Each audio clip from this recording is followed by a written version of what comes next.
Tomorrow will make it 1 week since Escalation of Freedome dropped on the Helldiver player base, and while we're at it, we might as well include Freedom's Flame in here as well, as both have led to another memorable week for Arrowhead.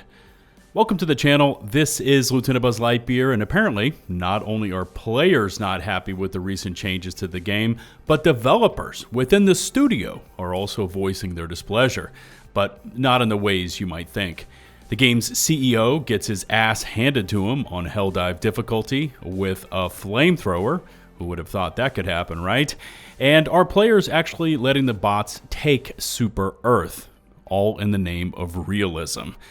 Yeah, there's a lot packed into today's video, and I appreciate you tuning in to check it all out. As always, in case you haven't done so already, please take just a moment to hit subscribe. It's free, and it really helps out the channel. And while you're at it, make sure to ring the notifications bell so you never miss my latest Helldivers upload. And after a weekend away, it's time to dive back into Helldivers.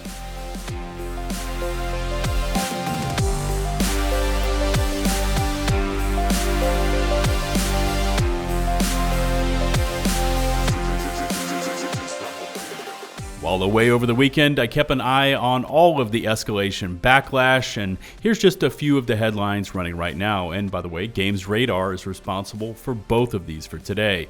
First up is this one. Helldivers 2 CEO says some developers are also disappointed with Escalation of Freedome reaction. Quote, the update had a bunch of nice stuff that isn't getting talked about. Helldivers 2 once again contends with too many nerfs.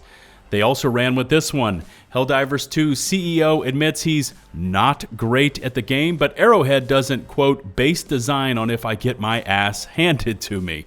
The flamethrower nerfs have spread to CEO Shams Jorjani. Jorjani tipped his hand back on Wednesday of last week, just 1 day after Escalation went live with all of the fire effect nerfs, when he took to Twitter to announce that he had finally found time to play the new update and would be taking the flamethrower in on difficulty 10.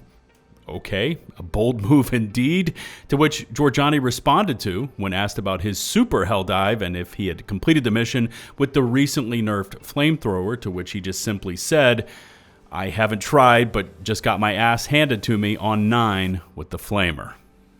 To some community members, it read like a sign that Jorjani and Arrowhead would soon be relenting on those recent changes, but the CEO did quickly add on a disclaimer that he's, quote, also not great at the game, and that we'll continue looking at the feedback, data, and tweak things continuously to make things more fun and better. It turns out that not only are players not happy with the direction that Helldivers is taking, but now the developers are also voicing their disappointment. Again, while responding to community feedback, Jorjani gave us a bit of insight into what is taking place within Arrowhead. Quote, I haven't spoken to everyone, of course, but many of us are disappointed on a few levels. On the one hand, the update had a bunch of nice stuff that aren't really getting talked about, maybe deservedly so, as many aren't happy with the latest balance round. I think more broadly, it also has us discussing the path ahead and what we can do to avoid this situation again, i.e. internal learnings, more changes in process, etc. I think a lot of you fairly point out, WTF, we went through this earlier this year. And by the way, full stop, let me just interject here. This isn't the first time we've been through this. We've seen it multiple times. But anyways, back to Jorjani's statement. He says, why are we here again? And I hate sounding like a broken record, but A, we have long lead time on development, i.e. what you see is the result of weeks and months of development work. Some changes take time before they show. B, not a whole lot of time has passed between now and the June balance round, and most people are still on vacation. But it really doesn't fundamentally, and then I think he's missing some words here in his statement, to me, that we still need to improve a lot in the understanding of what players want and marry that to the development process. And by the way, more from me on this point in a moment. He concludes with, we want every release to be a step in the right direction, constant improvement. I don't think we feel this was that, so we need to do better. But it's also clear that me just talking about it isn't enough. Actions matter.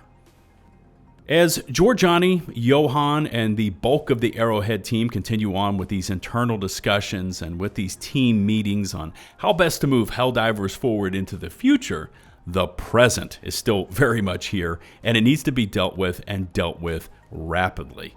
Steam is showing us several things here. The first is that Escalation, Helldivers' biggest update ever, did not push the player count needle all that much, which may have been talked about prior to its release within the studio itself, as there are intentional updates that are built more as stepping stones in terms of overall game health. You know, a small bump here that leads to a much larger spike later on, but Escalation of Freedome feels like it was meant to be a proper gaming spectacle, especially if that 4-minute plus hype reveal trailer was anything to go by. Now, the second picture Steam clearly paints is that Escalation and Freedome's Flame are not sitting well with the player base. Negative reviews continue to be posted on Steam, as the red bars on the graph show, and red is not the color you want to see as a studio right after advertising and delivering your biggest ever update since launch. As a player that has now hit the 400-hour mark invested into Helldivers, I can honestly say that as a player, I like seeing statements such as, "We see your feedback, we're taking it into account, we are discussing it internally, and we are working on making the game fun." Again, those are all encouraging words to see and hear, but on the flip side, this isn't our first rodeo. We see this after every controversial balancing update and subsequent round of nerfs. Arrowhead has a do as we please, then ask for forgiveness and another chance way of doing things.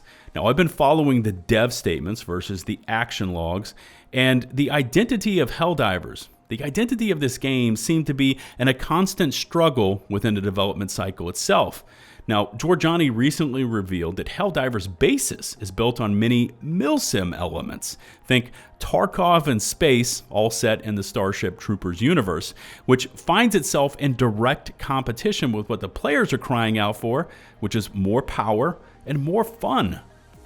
There's also another point we need to touch on, and it's the studio's use of selective realism within these changes themselves. For instance, armor and which weapons are effective against armor, which weapons damage the vital areas underneath, things like flame effects, reloads, even weapon balancing. You can look and find dozens of instances when selective realism is applied by the studio, always found within the context of how it supports changes the developers have then made to the game. But then it also begs the question, is Helldivers overall a realistic game, at its core or deep within the core gameplay loop itself? Now, I would argue that no, this game is not realistic, and the argument is null and void, only surfacing when it can be used to support a balancing change that's been made by the studio. Realism has also apparently been weaponized against the studio in a "if they can do it, why can't we" application, as GamesRadar again brings us this headline. Frustrated with the nerfs, Helldivers 2 grunts are protesting by letting the bots take Super Earth, and they're dangerously close to succeeding. Quote, "Let the bots advance, let the Super Earth burn."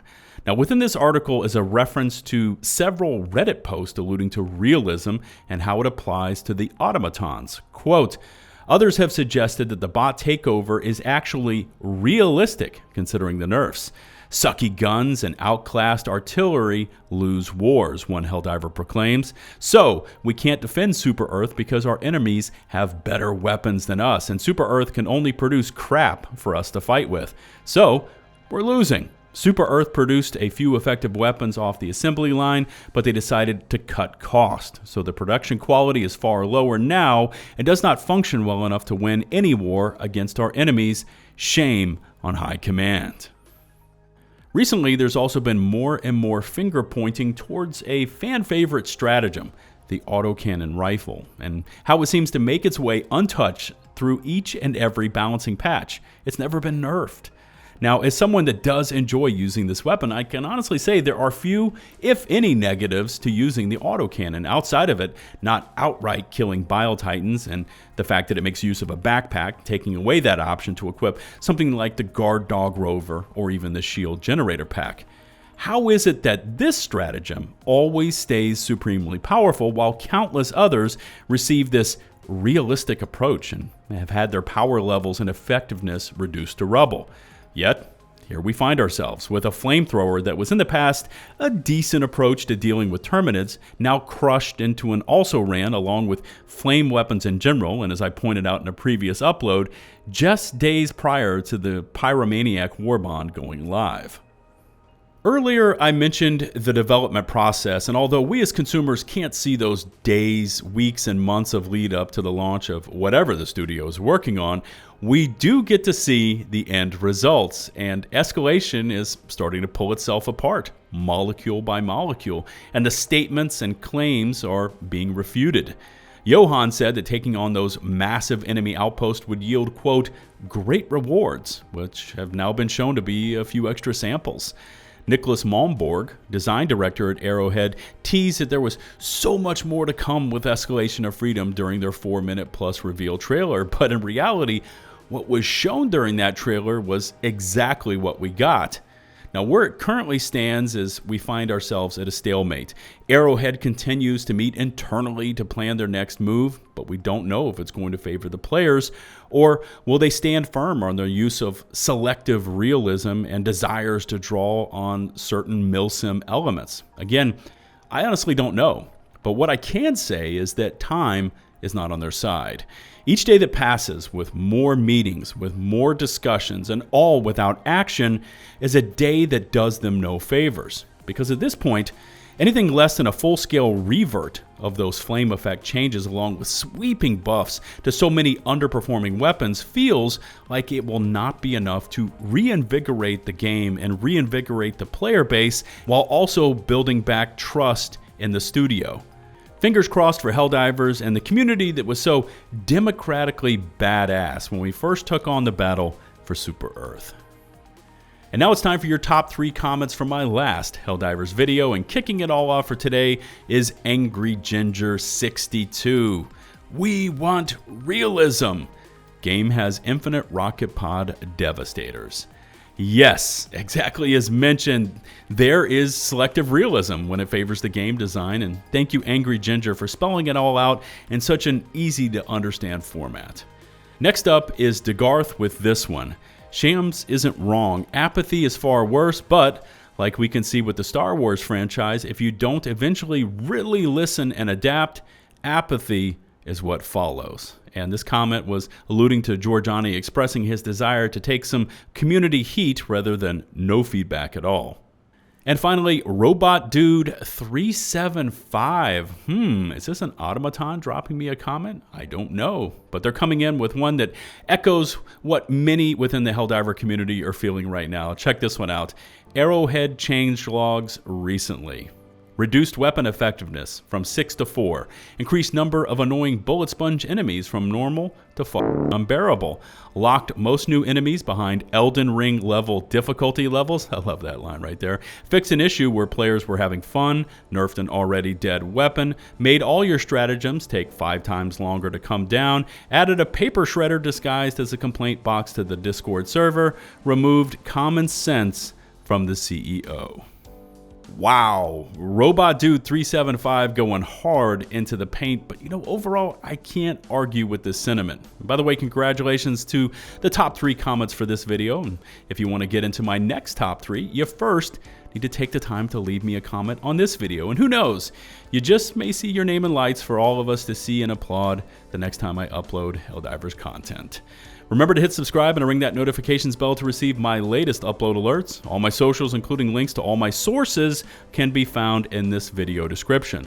A huge thank you to the now over 238,000 of you incredible ladies and gents from across the planet who have taken the plunge and tuned in to support me and my channel. Really, your support is so awesome. Until the next one, this is LtBuzzLitebeer signing off.